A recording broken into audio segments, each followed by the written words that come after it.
ফ্রিজের ভিতরে দেখেন পাইপের ভিতরে এগুলা ময়লা থাকে। এই ময়লা যখন চেম্বারের ভিতরে থাকে তখন আপনার লিক চেক দিলে দেখা যায় ভালো। এই ময়লা পানি তেল কেউ না বাইর করে আপনার এইরকম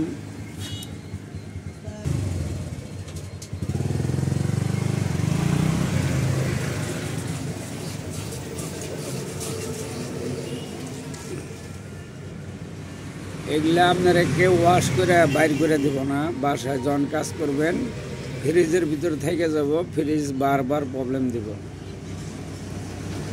এগুলা গ্যাস দ্বারা পরিষ্কার করতে হয়। এরকম কন্ডেন্সার বাসায় যায় তারা আপনারা লাগিয়ে দিয়া গ্যাস করে আইসা পড়ে, দেখা যায় 15 দিন 1 মাস পরে আপনার আবার গ্যাস গেছে গা। তখন ফ্রিজটা কী করেন, পুরান হলে বেচা ফেলাই দেন। কারণ টাকা নষ্ট হয়। 3-4 হাজার টাকা 5-6 হাজার টাকা দিয়ে এক মিস্ত্রি দিয়ে বাসায় কাজ করান। বাসায় কাজ করাইলে এরকমই হয়। আর দোকানে যারা জেনুইন কাজ করে এই মালগুলা তারা ভিতর থেকে যদি বাইর করে দেয় আপনারে পরিষ্কার করে, তারপরে যখন লিকেজ চেক দিব তখন দেখা যাবো যে আপনার লিকেজ আছে কিনা বোঝা যাব। আর যখন মালগুলো বাড়াবো না, ভিতরে থেকে যাব, লিকের মাধ্যমে ভিতরে যখন পোড়ার কাছে এই মালগুলা ভিতরে পড়ে থাকবো পানি তেল, তখন দেখা যাবো যে আপনার লিকটা দেখাবো না। তখন আপনার গ্যাস করে চেম্বার কন্ডেন্সার লাগিয়ে দিয়া গ্যাস করে থুয়ে আইসা পড়বো। তখন আপনি বিপদে পড়বেন। ফ্রিজটা নিয়ে বারবার মিস্ত্রি যতই দেখান ভিতরে চেম্বার পরিষ্কার করতে হবে। কন্ডেন্সার ভালো থাকলেও মানুষ পাল্টে হেলায় না বুঝা। কিছু কিছু নতুন মিস্ত্রি আছে পোলাপান, তারা কাজ বুঝে না, তারা এরকম করে। হ্যাঁ,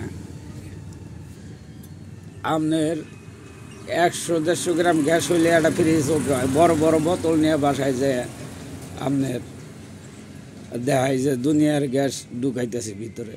ওয়াশ করতেই আমাদের এখানে মনে করেন 1 বোতল গ্যাস হইলে ওয়াশ করে এটার হাফ কেজি ওয়াশ করে ক্লিয়ার করে 300-400 গ্রাম ফালে দিয়েও 100-150 গ্রাম দিয়ে আপনার ফ্রিজটা ওকে করা যায়। আর ফ্রিজের কম্প্রেসারে এখানে তেল মারা যাব না। তেল মারলে ওই ফ্রিজ আবার কিছুদিন পরে আবার এই মাল ভিতরে ঢুকে ব্লক করার সম্ভাবনা আছে। এই দেখেন, এই যে এইখানে কি হয়েছে, পাইপগুলা মনে করেন যে আপনার জং করে, এখান থেকে পাইপ জং করে পাইপ বাতিল হয়ে গেছে।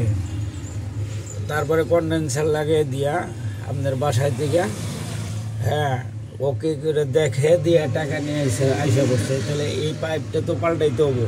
এটা চেক করতে হইলে 24 ঘন্টা সময় লাগে, তো অনেক সময় চোরাই লিখবাই করতে। অনেকেই তা না করে তাড়াহুড়া করে কাজ করে আপনার এই বাসায় দিয়া আইসা করবো ওকে করে, পরে যে কোনো ধরনের পরে সমস্যা দিব। আপনারা তাড়াহুড়া করে কাজ না করে দোকানে সুন্দর করে কাজ করাবেন, যাতে লিকেজটা হ্যাঁ ক্লিয়ার হয়। আবার ওয়াশ করা হয়, ক্লিয়ার করে ওয়াশ করতে হবে প্রচুর গ্যাস দ্বারা।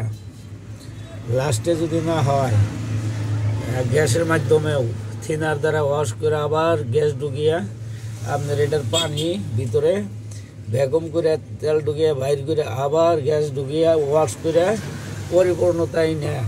যে লিকেজের ফোড়া আছে, এই জং ধরছে, এই দেন এই যে এরকম জং ধরে মাইর খায়, তখন আপনারা তার জানেন।